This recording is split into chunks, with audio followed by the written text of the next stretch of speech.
Olá, seja muito bem-vindo, muito bem-vinda. O programa dessa semana está começando agora e no programa de hoje a gente volta a falar de neuromodulação. Para isso, eu chamei aqui a psicóloga e especialista em neuromodulação, CEO da clínica Neuropsique também, Maria da Paz, e ela vai esclarecer muitas coisas para a gente sobre o assunto de neuromodulação. E no segundo bloco, a gente vai ter uma parte prática. A Maria vai fazer um mapeamento cerebral aqui ao vivo para vocês acompanharem. Maria, Perfeito. Seja muito bem-vinda. Obrigada. Prazer te receber novamente aqui. Um assunto que gerou muitas perguntas, muita curiosidade, muito interesse das pessoas. Então, eu queria te perguntar, Maria, o que é neuromodulação e neurofeedback e como surgiu isso no mundo? É muito pertinente essa sua pergunta, porque quando as pessoas chegam na clínica para fazer o mapeamento cerebral, para fazer o tratamento em neurofeedback, que neuromodulação é uma modalidade, o neurofeedback é uma modalidade de neuromodulação, né? Uma prática autorregulatória do cérebro com essa interface entre homem e máquina. Então as pessoas perguntam, Maria, isso não é moda? Quando que surgiu? Eu só escuto falar da neuromodulação através do Instagram, da clínica Neuropsique, no teu Instagram, e eu nunca tinha ouvido falar nisso. Como é que é? As pessoas vêm um pouco bem receosas e muito questionadoras. E é pertinente esses questionamentos, porque agora que estão propagando a neuromodulação como um benefício para a saúde mental e bem-estar. A neuromodulação, ela surgiu pelos meados de 1750. É bem antiga, né? Muito antiga. Então, os pesquisadores se debruçaram, né, nessa modalidade de como o corpo, de como o cérebro reagia a determinados estímulos e o que acontecia.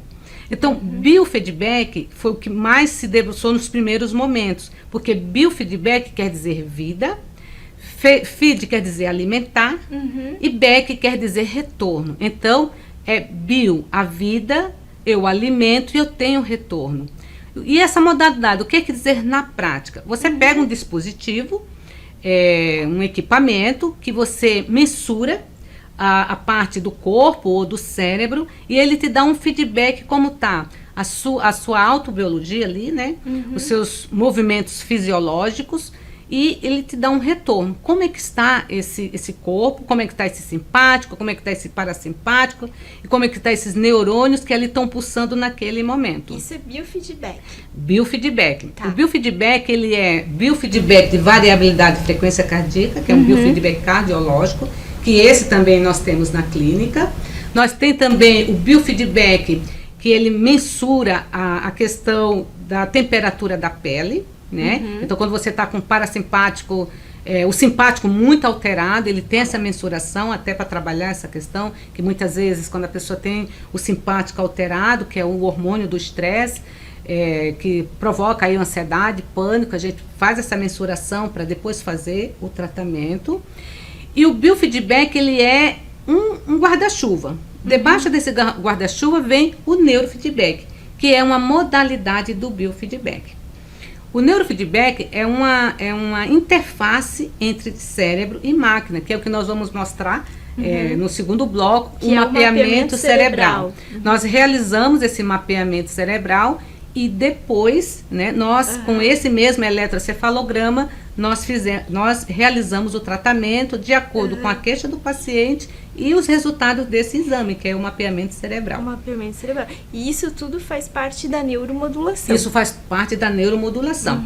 E os pesquisadores, Nick, foram se debruçando, né, depois de 1750 e foram observando que reações biológicas ela poderia ser captada através desses instrumentos. Entendi. Outros pesquisadores observaram que o nosso cérebro, ele tem a capacidade, né, esse equipamento tem a capacidade de observar o nosso cérebro e ele pode modificar de acordo com as nossas atividades elétricas. Então, a atividade elétrica do cérebro, ele se modifica de acordo com o nosso estado mental. Nosso pensamento. Nossos pensamentos, nossos comportamentos, as nossas emoções. As atividades, até a alimentação que a gente... Outros descobriram que a eletricidade está no sistema nervoso e também nos músculos. Então, foram muitos achados. E cada vez mais aprimorando, né, esse olhar para a neuromodulação e foi crescendo e as pesquisas foram se tornando mais evidentes.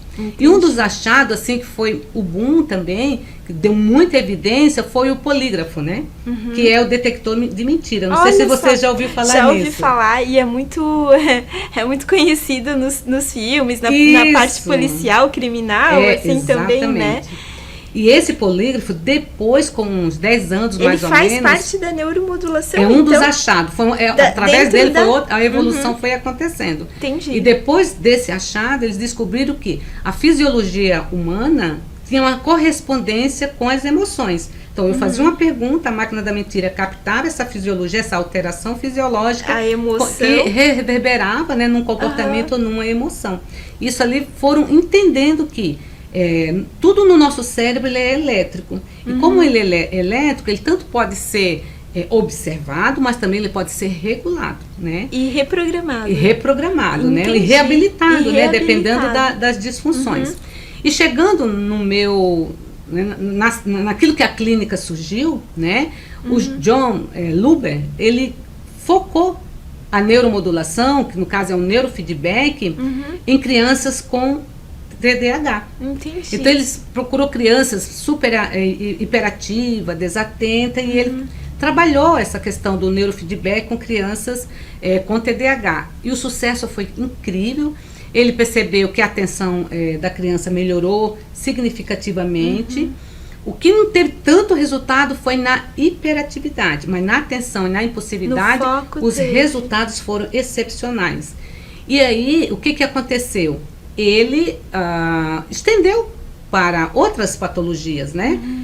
Como depressão, ansiedade, epilepsia. Então, hoje, o neurofeedback, ele se propagou para várias áreas que com comprometimento, né, mental, em saúde mental, para regular esse cérebro que está disfuncional, e esse achado é tudo através do mapeamento cerebral. Então, o Luber, ele focou nessa questão. E hoje, o que ele fazia no cérebro das crianças? Ele elevava o teta, e ele diminuía o teta e aumentava o beta. E com isso, ele regulando o cérebro da criança, ele percebeu toda essa mudança, né? E esse protocolo teta-beta hoje ainda é utilizado. Atualmente, inclusive, eu faço esse tratamento, porque eu tenho TDAH e tenho tido resultados excepcionais.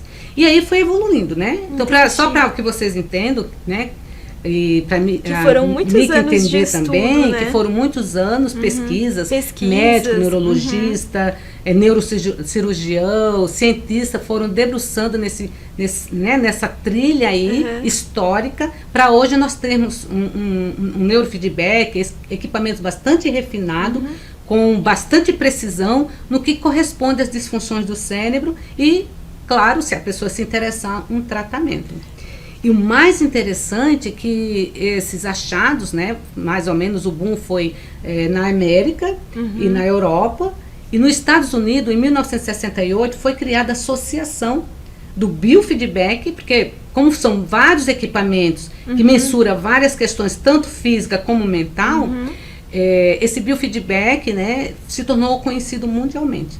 Penso eu que a partir disso chegou aqui no Brasil. Em 50 anos, por mais aí. ou menos. E a Sociedade de Biofeedback aqui no Brasil foi fundada em 2007.